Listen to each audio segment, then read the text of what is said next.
Welcome everyone. Welcome to this evening's session on democratizing leadership. Over the last few years, especially in my experience in the social sector, ideas on leadership, what it means, how we can cultivate it, why it is so important, are everywhere. It's now a buzzword that seems to have lost some of its meaning and resonance along the way. Through this discussion, using Dr. Balu's framework as a guide, I hope we can reapproach leadership not as something only for advancing in the career space, but also as a life teaching to better come into ourselves as empathetic and connected human beings. But before we dive in, let me introduce myself and our panelists. I'm Anu Prasad. I'm the founder of ILSS, a learning and leadership development organization for the social sector. For the panel discussion today, we have with us two leaders who are visionaries in the truest sense of the word. I've had the honor of working with Pramath, and I have followed Dr. Praveen Kumar's work very closely.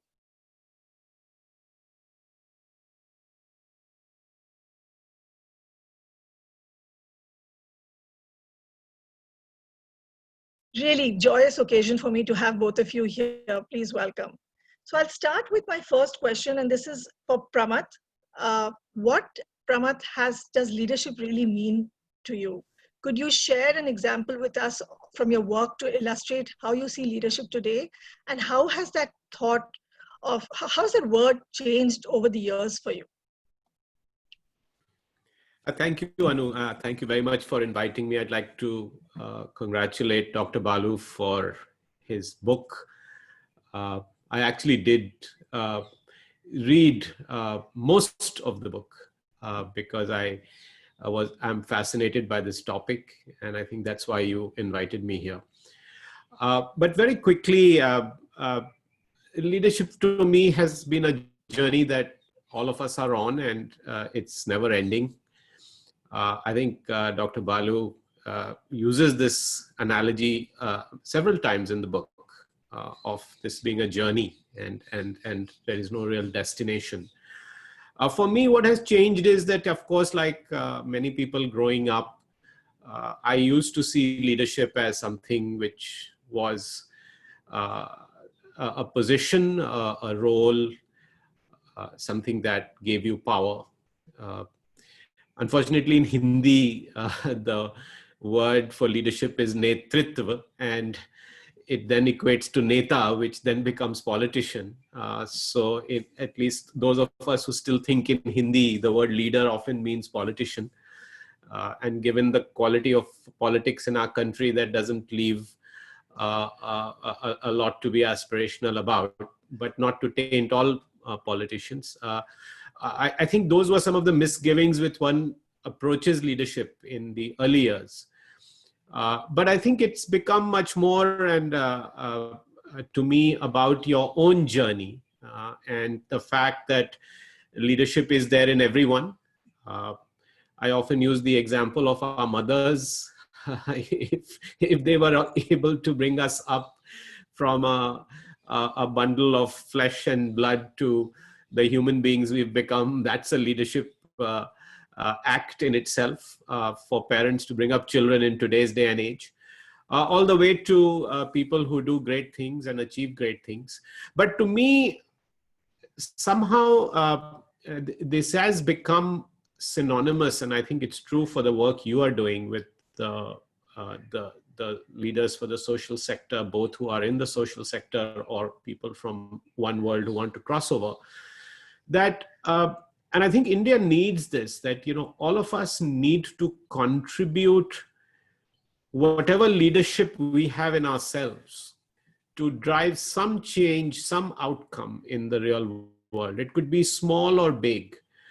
And I think a lot of the leadership talk now has just become about having leadership attributes, which I think is great, that, you know, you should be this way or that way, and you should be, you know, humble, yet you should be inspirational, you should be visionary, and everybody gives a long list of leadership attributes, which can seem very intimidating. But to me, the one thing that stands out about being a leader is that you do affect change and you do drive impact, and there is some outcome to your leadership.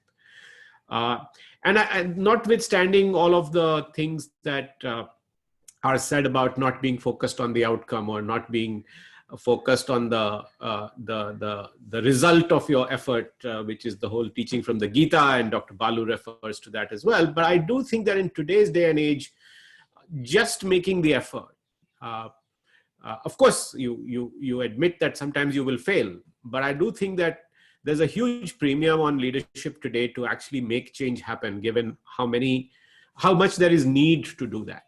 So I think that to me, that has become an essence of how I measure it.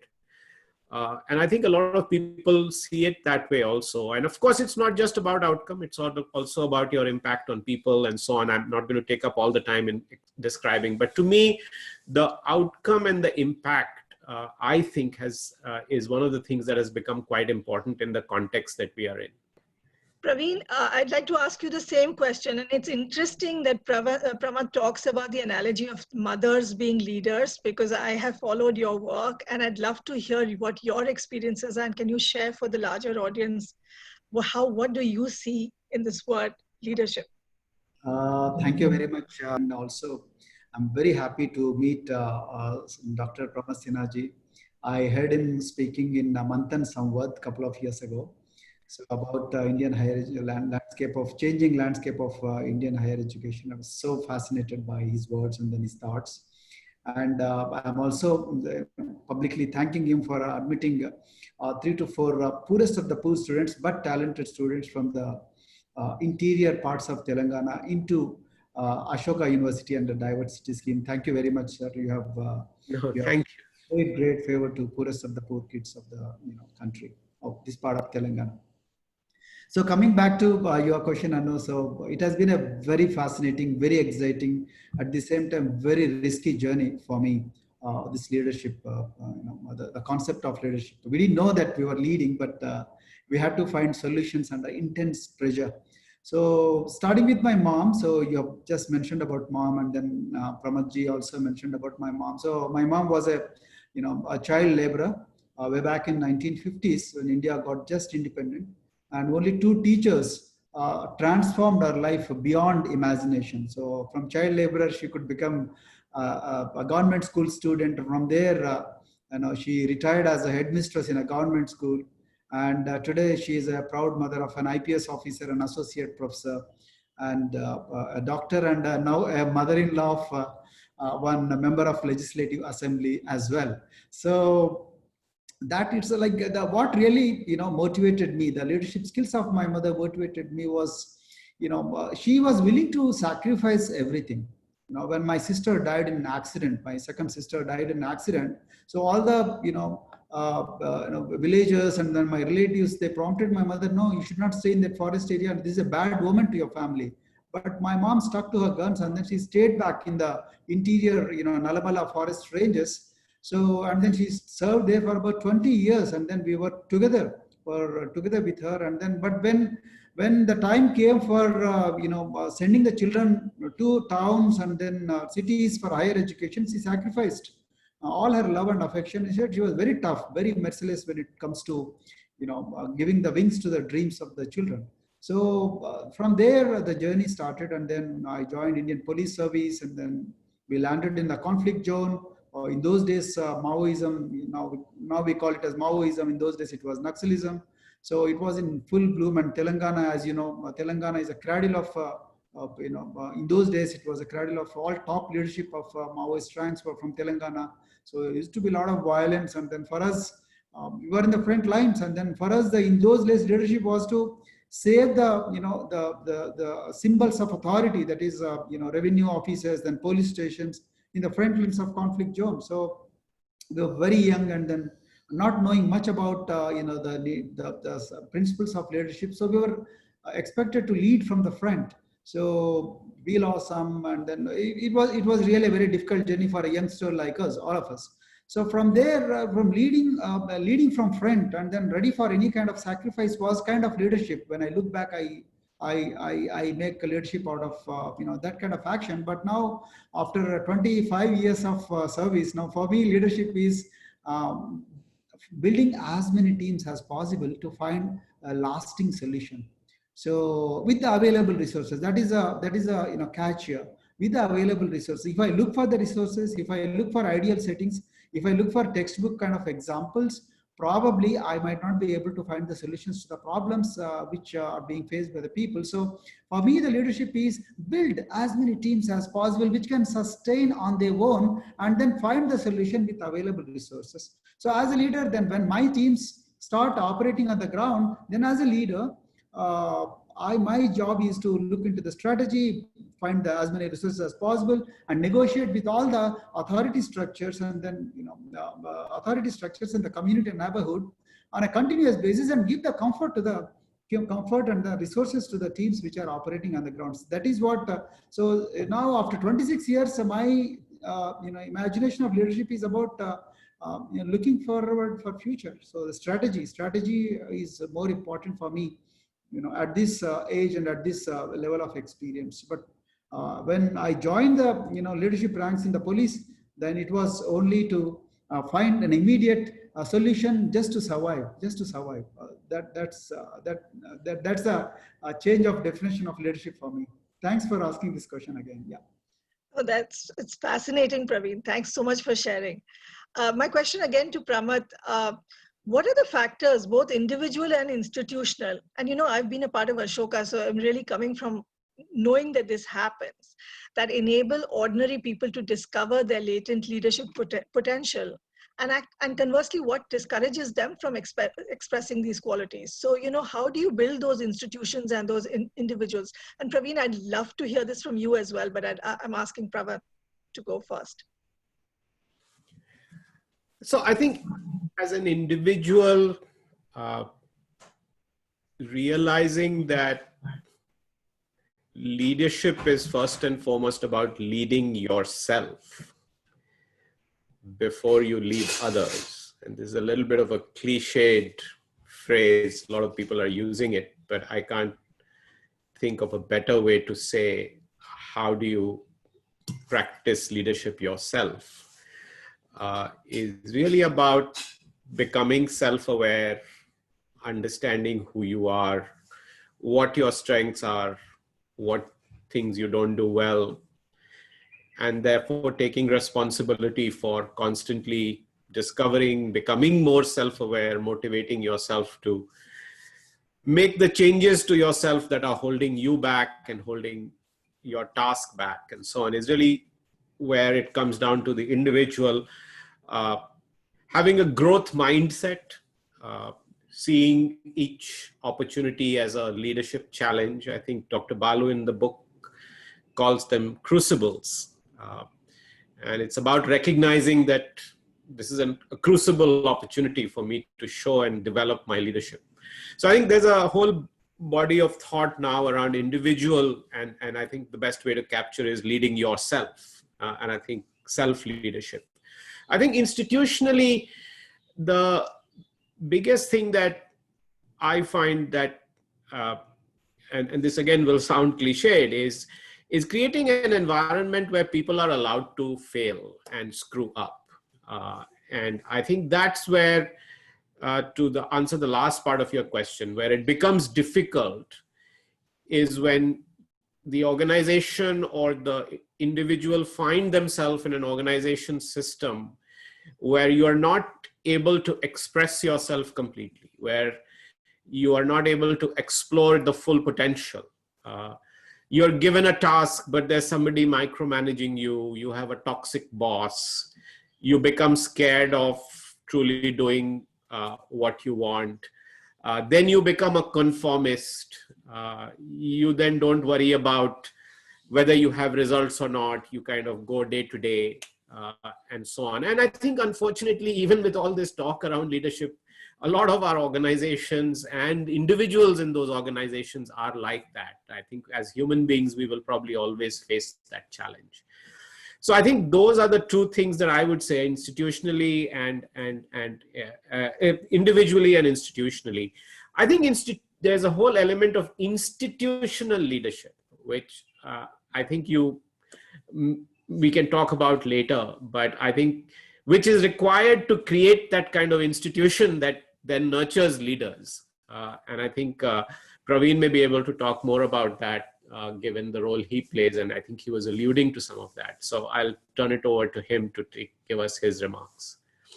Thank you, sir. Anub, for me personally,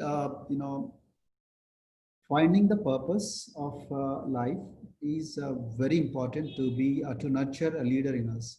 So if you don't know the purpose for which you are here, at some point of age, some point of time, then we can't nurture the leader. So there is no leader. There is no need to be a leader, in fact. So finding the purpose is very important. So everybody has some or other purpose. It all depends on, again, as Dr. Balu has clearly mentioned, the crucible. So it all depends on the type of experiences you come across is something which makes you find your purpose. So, but that inkling has to be there within us, that we have to find the purpose. Whether you want to be a conformist or whether you want to be a radical. So radical in a very a positive sense. So that is very important for me to nurture the leader. Then it comes to institutional, this is very important. So I won't be able to define it in abstract terms, but I'll give you a couple of examples. So in our schools, every vacation, we send our teachers and the principals to the villages and the bastis from which the students come to our schools. So they are really, really, poverty ridden, and then there are a lot of, tragedies, and then pain, trauma every day. So initially, there was a lot of opposition from our teachers, like, why is that you are sending? We are supposed to spend a lot of time with our families, and this is vacation, and I don't want to tell you how possessive teachers are about their vacations, But we said, no, please go once. Then see the conditions in which children are living, and then talk to the parents who understand the aspirations of their parents, aspirations of their ancestors. So then you come back to the classroom and you face the student, then you understand how sensitive you must be. So in other words, what I'm trying to tell you, helping the grassroots level leaders to understand their purpose by showing them the impact of their work, the potential impact of their work, probably, the leadership gets institutionalized. So in other words, what we are trying to do is, well, sometimes we bring all the students who have done great things in our society back to our offices, and then we make them talk to all our employees. We make them talk to, we make them bring their parents and the employees, parents and the students, and then talk to our employees, so that our employees understand the purpose for which they are coming to office every day. So when they look at the files, oh, this is the file which has made the difference in the lives of these students, and then see, these people are without chappal and they're not able to shave, and then their saris are torn, but the children are going to Ashoka University, some are going to Flame University, some are going to Ajim Prem University, some are going to Delhi University. Oh, this is the impact of my file noting. So I need to be responsible, I need to lead, I should not waste the time anymore. So that is how we institutionalize leader day in and day out. Every day I do it, every vacation I do it, and we have been doing it for the last 9 years, and that got institutionalized. And that is how I transplant leadership in the institutional DNA. So this is my simple or complex answer to your question. Oh, it's fantastic. It's a lovely, lovely answer. And thank you so much, Praveen, for sharing. And in fact, I just want to, one of the things I want to touch upon, because I was a part of Ashoka and the Young India Fellowship Program, the first thing the students do in their first class is write a vision statement. So they write a vision for themselves. I'm sure many haven't thought about it really, but they have to write it, because it's a part of the curriculum. Then where do they see themselves 5 years or 10 years? And I think that's so powerful, because I'll be honest, Praveen, I'm so much older. And I was recently talking to somebody who told me, Anu, maybe you didn't have a vision for yourself when you were, in your 20s. And I thought, people go through life without having a vision for themselves. It's such a powerful tool. And, just also getting people to go on the ground and see the impact of their work is such a strong motivator. So thank you so much for sharing that, Praveen. Pramath, my question to you is, you have emphasized on leading collaborations. A lot of the institutions you work with are collaborative efforts. It's a crucial quality in for a social sector leader. What type of leadership do you think we need to enable collaboration? And can you, give some examples? This to me is at least in my limited journey, I've found to be the hardest level of leadership. If you were to think of a beginners and average and advanced stages of leadership, I think the leading of collaborations, not just collaborating. So I want to distinguish between just collaborating, which is also an act of leadership, to actually leading a group of people and getting them to collaborate, right? And I'm sure that Praveen ji would have many more examples, because dealing with citizens, bureaucracy, politicians, policymakers, judges, and so on is a whole different ballgame. But to some extent, I think what I have experienced in building educational institutions is exactly that. And I think the biggest challenge of leading collaborations is the apparent contradiction in the fact that you are seen as the driver of the vision, but at the same time you have to keep a large flock of very strong individuals to collaborate and stay together. And the hardest thing there is to sometimes having to give up your own views and your own ideas and deferring to the larger group to keep the larger group intact. And being able to do that as a human being is difficult, because as you grow older and as you become more successful and as you have your own ideas on leadership, you think you have a right to tell people what to do. Or you've built an educational institution and you are now building another one, and you say, listen, I'm the one who knows how to do this, right? Just follow me and it'll happen. At the same time, you have 5 people who are also very skilled and very experienced, and they're saying, no, don't go this way, go that way. Now, do you actually step in and say, sorry, boss, I'm leading this charge. Let's go this way. And in the process, lose them? Or do you give in and say, hey, this might be the wrong way to go, but I'm going to go with this because I want to keep the larger cause and the larger institution and the larger group in mind. And I think that's the crux of leading collaborations. And so you have to constantly make that judgment of whether to follow or whether to lead. And if to lead, how do you lead in a way that you feel like people feel like they are not being asked to lead, but they are kind of following in your direction. So yeah, and I think that that's very hard to do. That's very hard to do as you become surer and surer of who you are, and you discover yourself and you discover your calling, and you are in the right on doing the right thing. And that's why I also say that all of us are on a journey. The journey never stops. You build one institution and you take on a bigger challenge, and then there are more people to manage, and then leading a collaboration also has many levels to it.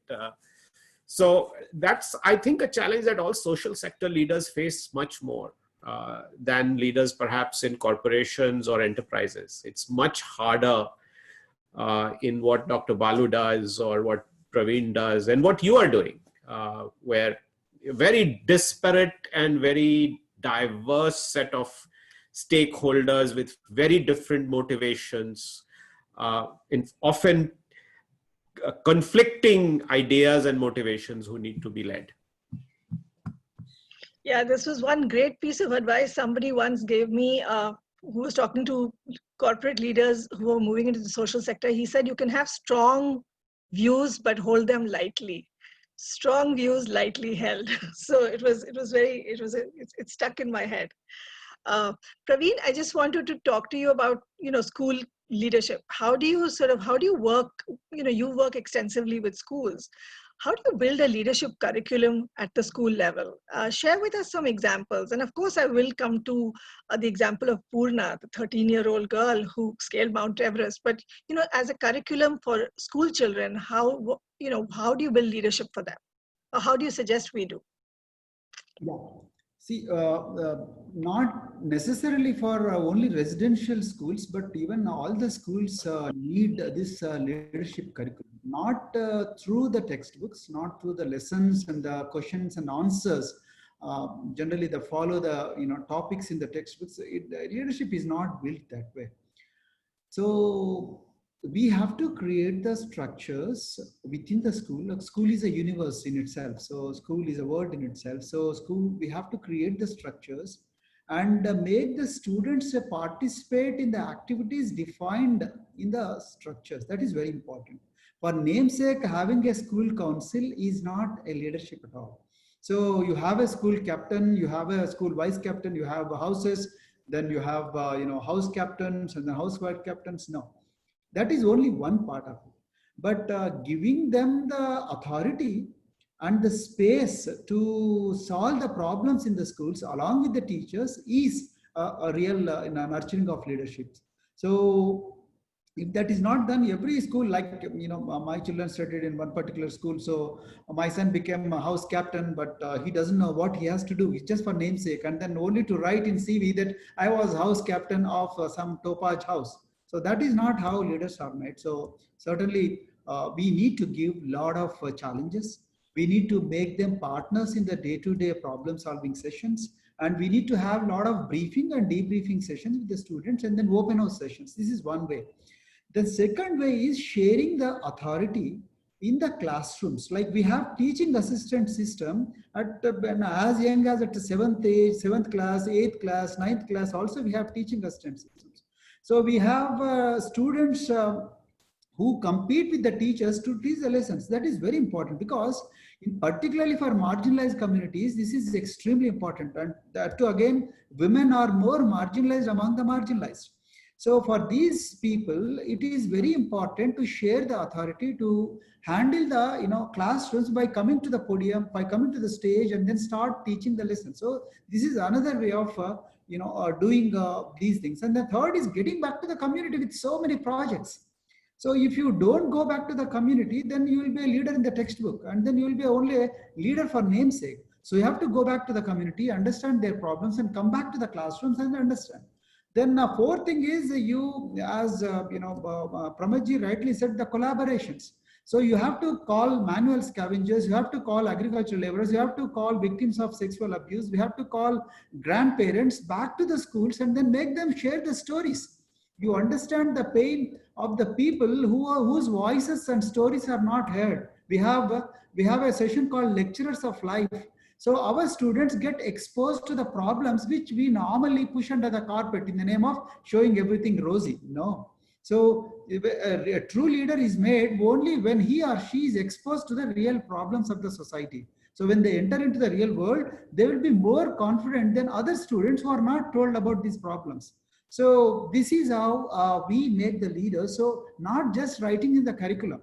So it is your problem. Like a child is sick, we are residential school. Children become sick quite often. So before the health supervisors and doctors jump in, the children, they huddle together and then they try to solve the problem. Every dorm has 3-4 health monitors. So these health monitors try to solve the problems with the knowledge that is given to them and bring them to the local health supervisor. So these are, we keep on giving opportunities to the students to test their leadership skills. So is the case with sports, so is the case with community service, so is the case with the classroom management. And so that is how we have been able to send so many students to so many great places. So this is one of the reasons. Yeah. Thank you, Praveen. This is a question that's very close to my heart, and I'm going to ask both of you, starting with Pramath, this question. Out of 1,814 CEOs and MDs of National Stock Exchange listed companies, only 67 or 3.69% are women as of March 2019. As representation in leadership positions remains really low in India.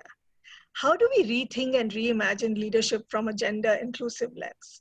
And what have been your experiences? And of course, Praveen, I'd like, I would like to also talk about Purna at that point. But Pramath, can we ask you first? Anu, you know that I started the Vedika Scholars Program 5 years ago, and I was really struck by this very statistic that you are sharing, and especially struck when I saw the struggles of getting more women to join the ISB. And also especially struck when I saw how many more talented women we could not take in the Young India Fellowship. Otherwise, it could have become a program only for women. But my belief is, and it may be misplaced and misguided because I haven't done the research on this, but I fundamentally believe that women are held back from a very young age, even today. And it's not surprising to many of you who work in the social sector, from a very young age. And ultimately, if you let women free, if you let them loose, they will take those positions. But they're all starting from an inherent disadvantage. And even the most educated women, deep in their psyche, have developed this imposter syndrome through the growing up years, that they are not meant or they are not ready, or that they are somehow held back. And I will only give you one simple example, which was one of the saddest moments for me as an educator, where I met the first batch of the Indian School of Business at the 10-year reunion. And as I was going around, I ended up sitting around and was having a conversation, and suddenly realized that I was sitting with all the women from that first batch 10 years later. And I could sense a sadness in that conversation. And I was really disappointed because the guys were, all in this celebratory 10-year reunion mode, and everybody was backslapping and talking about, what roles they had done and how. And these women were also excited, and they were grateful and happy to be there. But there was a tinge of regret. And as I started talking to them, one of the things that came out very clearly was that they were the ones who had been making all the sacrifices. And once having had children or moved around for their marriage or their husband's job, when they were coming back, jobs that were offered to them was not commensurate with who they were. So the lateral hiring was also not working. So I think that there's a whole host of issues, but to me, these are two big issues. Number one, that from a very young age, we are disadvantaging our women. And two, that as in companies and as employers, we are not willing to take bets on women, realizing that, hey, just because they took time off doesn't mean that they can't do the job that people of their same age or their same age group are doing. And somewhere we have to attack both those problems head on. And without that, you won't be able to fix this. That's my view. Over to Praveenji. No, I have to just interject here because I was a returning mom when I met Pramath, and in 2011, very low on confidence because I hadn't worked full time for a while, and Pramath handheld me through the Young India Fellowship early years. And I have such a strong sense of almost a responsibility for returning moms because the confidence is low. You've got the skill sets. It's like swimming again or cycling again, but your confidence, it's a mind game. And I'll never forget, and I'm saying this, Pramath, that I remember telling you, I don't think I can do this. And you said, don't worry, I'm here to help you. And then I was fine, So it really made a difference, and I did want to share it. Praveen, love to hear from you. And also 13-year-old girl scaling Mount Everest. What resilience, what strength, how fantastic. Share her story and share your views on it. I thank Pramathji for giving me the word head on. Head on is very important for women. So this is a reality that you have out of 1,800 CEOs or 1,800 C-suite members, you have only 6%, 6 or 70. Okay. So I think the only answer to this is breaking the stereotypes. And second thing is not waiting for the liberators for someone to fall from heaven or to come from heaven and then break the stereotypes. No, we have to break the stereotypes on our own. So when we break the stereotypes, I think we must realize that we should realize our own potential. So this is very important. If somebody is there to make you realize the potential, that's good. But otherwise, you have to realize the potential. You have to find the ecosystem. You have to build the ecosystem where you realize your potential. That's where the idea of sending the youngest ever female in the world to Mount Everest has started. We wanted to turn this head on. Like as I told you, women are more marginalized among the marginalized. They are the most suppressed lot, right? So we wanted to turn it on its head. What we did, so we prepared 120 students to go to mountaineering, rock climbing, and most of the parents, particularly mom, said, no, our daughters are going to die. But 100 out of 500, 600 people, 100 people came forward, and then they said, even if we break our legs and hands, we are going to go. Most of them were women, and they brought their daughters. So from there, the journey started. And then in the penultimate leg, when we called Purna's parents, you know what, Purna's mom, who is an agricultural laborer, you know what she said? Sir, अगर मेरे बेटे अगर मर गए तो भी कोई problem नहीं, ये तो करके दिखाएगी, तभी ये समाज को कुछ भलाई होगा. This is what she said. Then this girl goes on April 18th, in 2014, April 18th, 18 Sherpas die in a serious mountaineering accident. And when we called this girl, and then please come back because there are a lot of avalanche taking place, and then this girl is the youngest. So when she said, sir, no, I'm not going to come back. I will die in the Himalayas, but I will not come back without achieving this thing. So this girl and boy, they go and then they scale the peak of Mount Everest. It's not the question of 13-year-old girl, going to the peak of Mount Everest. It's not that. It is proving the world that we are not inferior to anyone. We have 10 commandments. The 10 commandments are, I am not inferior to anyone. I shall be the leader wherever I am. I shall do what I love and be different. And I shall never fear the unknown. And I shall never give up. These are the, some of the commandments of the 10 commandments. So I think capturing the imagination of the masses by doing great things is very, very important. For that, we need to do sacrifice. I think Purna at a very young age understood the sense of sacrifice. So I think now all some of the leaders among the women, they must break the stereotype. They must break this stealing or shackle. I think they have to gather all the strength, and then they have to do it. If they don't show the way, then it's not going to change. So somebody has to do it, and then I think I'm very happy Purna has done it. And I want to tell you last thing. Because of Purna's adventure, our chief minister was so impressed. You know what he did? Then when I requested him, sir, our girls are getting married only after 12th grade, and then child is becoming mother of another child at a very young age, 17 years. You know what he did? Okay, take 53 degree colleges, only for residential degree colleges, only for women. Today, Telangana, I have 25,000 young women who have postponed their marriages to pursue their higher education. So 25,000 young women, and all are pursuing their higher education in English medium.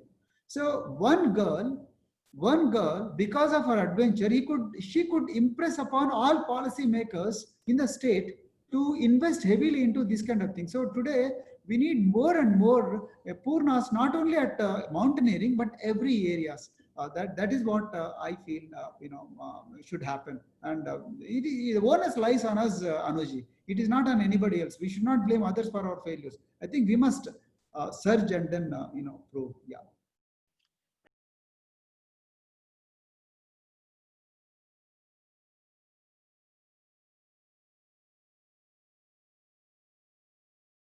So it's such a pleasure to have extraordinary panel talk and share such thought. It's such a pleasure to be here today. Just listening to Sinha and Praveen talk about leadership suddenly made me feel that my book is incomplete. Maybe we should have had this panel discussion before I wrote the book. So many ideas, so many different ways of seeing leadership, and so many ways of understanding it from different dimensions and perspectives. My own struggle has been not from a leadership perspective, from several perspectives, especially from the journey of development and trying to understand human development from the space in which I operated, being in a forest, living with indigenous tribal communities, interacting every day possibly with some of the finest people I ever known in my life, the tribal chieftains, which traditionally in Karnataka, in the tribal language, they call them Yajamanas, from different anthropological tribal groups. The kind of sincerity, the groundedness, the appreciation of what it meant to just live with people and be with people. And several of them inheriting their positions in a hereditary manner uh, was itself fascinating for me. And I was at an age when, unfortunately, my reflective capacities were not as, I would say, deep as it is today. I would have possibly learned a lot more. And those are the moments I miss. Talking to, in my book, I write about Mudli Madhaya, I write about Kempaya. All my books, you will find references to a lot of tribal leaders. And the kind of genuineness and authenticity they brought to the leadership space. There were nobody observing them. They were not visible. There was nobody celebrating their leadership. There's nobody appreciating them or giving them a sense of identity because of the kind of acts of leadership they pursued. But such a joy. So what began as just the joy of learning and living with them, over time evolved into a lot of other things. So when I wrote I, the Citizen, the context then for me was the sad plight of what I understood the way this country treated our indigenous communities. You know, Praveen spoke about being one of the initial assignments was to work in conflict zone. I think I was thrown into a conflict zone where the conflict was not just outside me, where I saw the state as the greatest exploiter, where I saw the state as the harbinger of structured violence on communities which needed their support. But I saw enormous conflict in me because my fundamental beliefs in Gandhi and nonviolence was every day being questioned by what I saw as the violence of the state. And so the struggle and the conflict I went through in holding on to my own beliefs without losing sight of the larger national scene led me to question power, led me to question the structure of how this nation had been reduced to what it should not have been. Now, well, those are different stories. And I concluded that as I had already spent 2 decades of my life thinking that income poverty was what I needed to address. And I was doing that. We built hospitals, we built schools. We thought we were answering all the challenges. But deep down, my struggle was still there because I could never understand that what we needed to fight was not income poverty alone. It was important, but more important was the voice poverty. And I think Praveen has chosen to fight it in a different way. And Purna's voice is so loud now, I think the world has to hear it. There's no way. In a very subtle, quiet, silent way, her voice has become loud. And that is the power of constructive work. But I was not in that frame. The frame I was in was a very agitated young man, passionate, wanting to sue everybody I could see. Because I couldn't shoot everybody, I thought I should sue everybody. And I ended up suing the state, I ended up suing the government of India, went to the Human Rights Commission, had the journey of understanding also how fascinating the Indian Constitution can be if it's used by wise people. So that is one side of my journey where I saw how an instrument of change actually gets its credibility by the people using that instrument. And so again, it was people. And the fascinating mentorship I received from Chief Justice was just stepped down at that time, Justice M.N. Venkatachalaya, and his guidance and mentorship that helped me stay grounded in my beliefs. And he was the one who I had the privilege of having him write the first I, the Citizen's preface and explaining why, or the foreword to the book. But I found 3 or 4 things were my critical lessons. I found this country, 2 experiences of mine which coincidentally in the current edition of Civil Society, I write about it, the current month's Civil Society magazine. How during the struggle with the government of Karnataka, with the forest department and all the officials and all the challenges that the state can inflict on you, being beaten up. I'm sure Praveen can write stories of how the police can fabricate cases and arrest you and being arrested and all that the state can do to you. And you feel so helpless, impotent at times. And at sometimes you're tempted to succumb and say, well, I'll join the state and get co-opted. And your own understanding of leadership is challenged all the time. That is when using the power of media and how 2 people in political positions and the struggle of several years could be handled and solved in a few moments of time. Prime Minister Vajpayee at that time at the central level, and the state was headed by the Chief Minister S.M. Krishna, and how we could make sure that a person who's sensitive about challenges that marginalized people are suffering from, if they can be asked to exercise leadership, if they can be publicly exposed in a way in which exercising leadership is the only option that they have, and they end up exercising it, I realize the power of the political leadership in any state or country. So though for a long time I believed that those things don't matter, I saw what it could do to a country, what it could do in a few minutes of time. Or at least I understood what authority and power could mean. And I never really understood what it would mean to have no authority or no power. So that is my journey of understanding power. My understanding powerlessness came later. And I think powerlessness is a far fascinating power to have than power itself. And in my book, I write about being a zero rather than a hero. And that has been my journey in understanding of leadership. I was just thinking through all the questions you were asking the panelists. But more importantly, 5 years having served in the anti-corruption system of Karnataka, along with Justice Santosh Hegde, and that extraordinary human being whose leadership is also something worthy to be written about, and the kind of struggles we had in trying to do something in a state in which you have to indict 4 chief ministers in your reports, and the kind of work that I had. And subsequently watching that institution, such a functional institution, being made completely dysfunctional by political leadership, being destroyed by the political leadership of the day. I say all this because I believe society is a product of the tensions that's born out of 4 major, what I call boxes in my classes. One is the political leadership, which is mandated to write the rules. And I saw this as part of Team Anna when we were trying to get the Lokpal and the Lokayukta Act passed.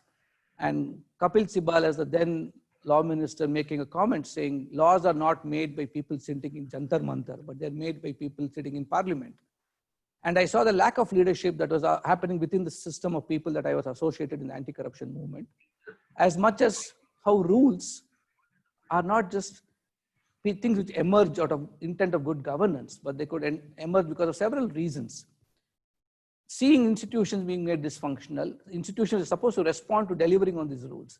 But more importantly, the 4th box I thought was what we dismiss of as citizens. I would like to reframe the word as an authorizing environment. It all gets driven by the environment and the kind of authorizing that citizens do. If you authorize a strong government demanding accountability and governance, we get it. If you don't authorize it, you don't get it. So what I found in these 4 boxes was 3 of these boxes need leadership. The political system to frame the right rules. The institutions need leadership to make it functional. And you need the authorizing environment, leadership amongst ordinary citizens to get the right kind of leaders for ourselves in a democracy. And democracy being what it is, and that's when I wrote extensively about it in I, the Citizen.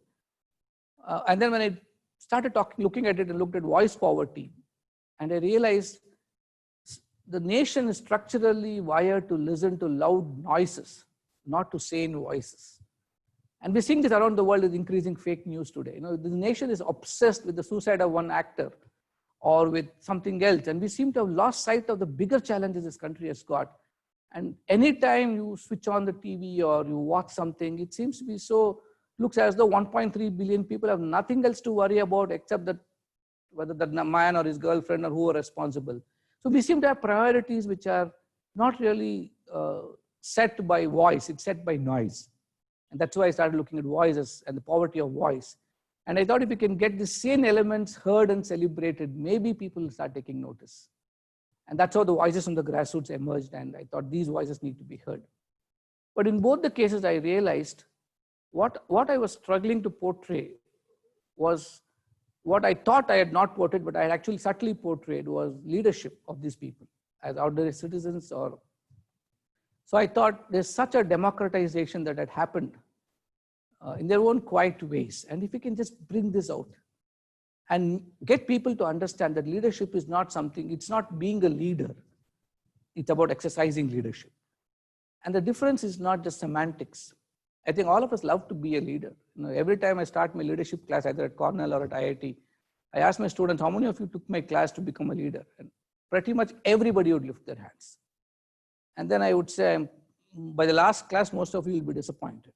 You make up your mind whether you want to be in my class or leave right now. And I realized that people haven't understood the distinction. You know, either they think somebody is born a leader, or they think that we all are love to be leaders. Like Pramath said, Netritva is something new.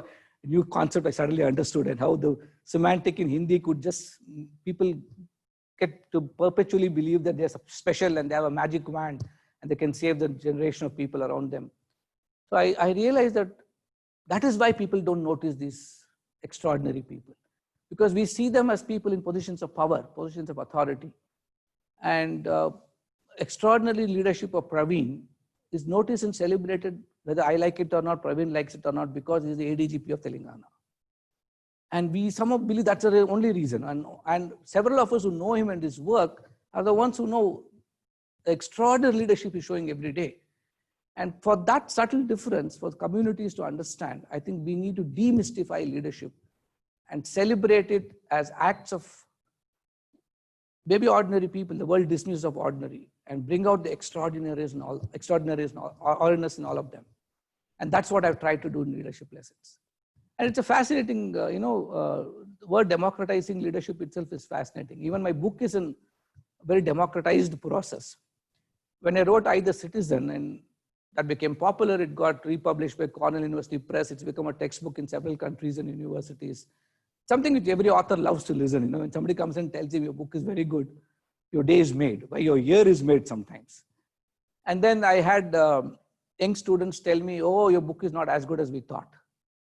And you ask, what happened? Why do you feel that way? And they would say, you left the book with too many questions. Now, what's the point in writing a book if you don't tell us what to do? And that surprised me, because today we all want to be cheap imitations of somebody, that we have forgotten what authentic existence itself is. And I found this in my first book when I wrote I, the Citizen. The disturbing criticism was people wanted me to tell them what are the questions they need to have and what are the answers they need to have also. So it seems strange, because I ended the book with questions and said, all I can do is raise questions to fundamentally challenge the notions of development and income growth. At a time when the nation wants to celebrate a $5 trillion economy, when you try to challenge the very notion of trillion and dollars, and then you are always marginalized.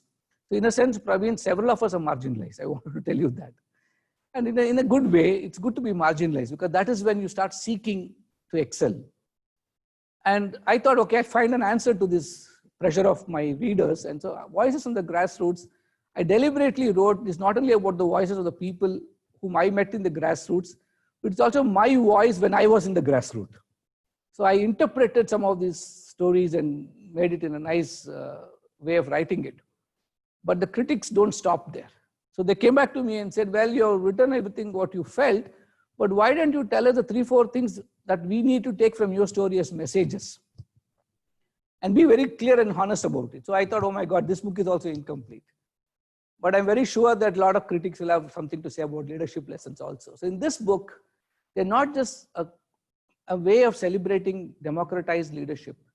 It's not just about celebrating the extraordinariness of what society dismisses of ordinary. It's not just about getting to understand leadership as a demystified science and an art.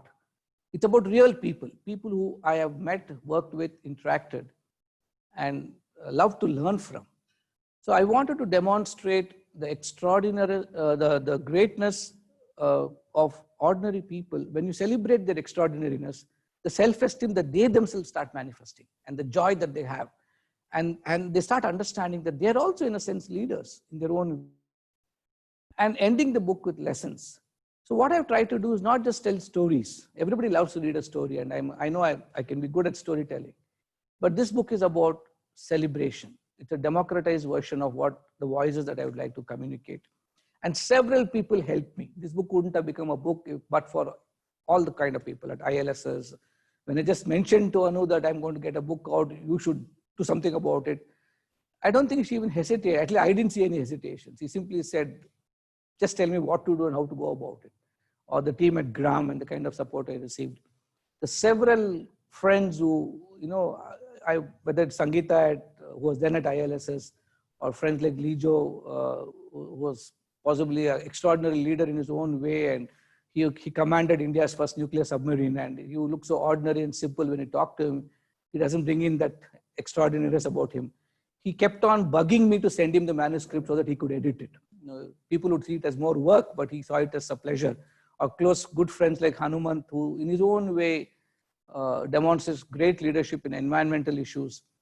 So all these fascinating people who read the book, and most importantly, my wife for making me write it actually, because we used to discuss and talk about leadership, and she sort of demonstrated leadership by leading me to write the book.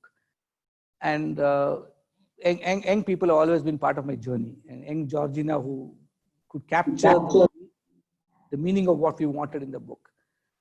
And colleagues like Ramesh or Praveen who had the difficult task of finding the mistakes others missed. You know, they had to have the lens of, I don't know, and when you keep reading the same thing, you can't spot it. So it has been a fascinating journey for me. And our Sukrit, who captured such beautiful videos that you saw in the promos, forcing me to become marketing oriented also. And all this fascinating journey. So I found that even in the bringing out the book, there's so much of leadership that came out. And finally, to just conclude, I repeatedly say, like Sinha said, the journey, but I don't just say it as a journey. To me, leadership is a spiritual journey. And spiritual, not from the way today we understand spirituality or religion, from the pursuit of understanding oneself. I mention it in the book. Leadership is the act of what exactly, if I were to describe Praveen, I would just take the definition from my book, and that's what Praveen is for me.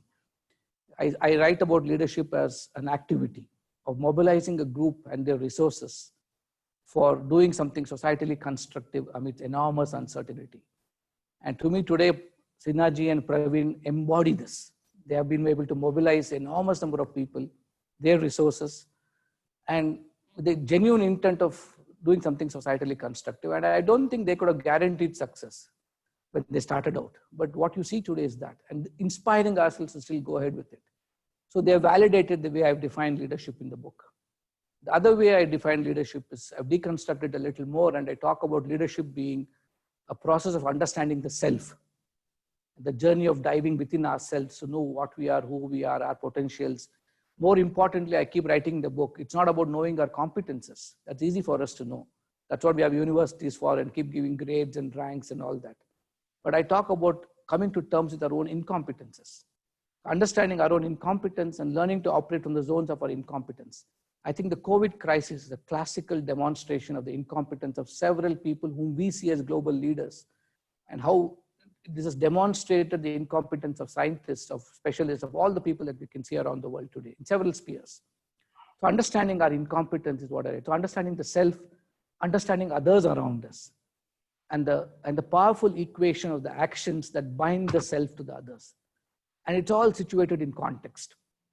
And recognizing this context and recognizing that as leadership in people is what this book is all about. So to me, it's been the journey. Writing the book itself has been a leadership journey. And I hope it will inspire a lot more people who read the book to understand that within themselves lies the power to exercise leadership. It is not something, and again, I go back to what I really enjoyed what Praveen said. All that you need is to catalyze that inside force, that inside power, and unleash it. And that's all we need to do. And I hope this book can do that. So in some way, I've tried to make it very simple.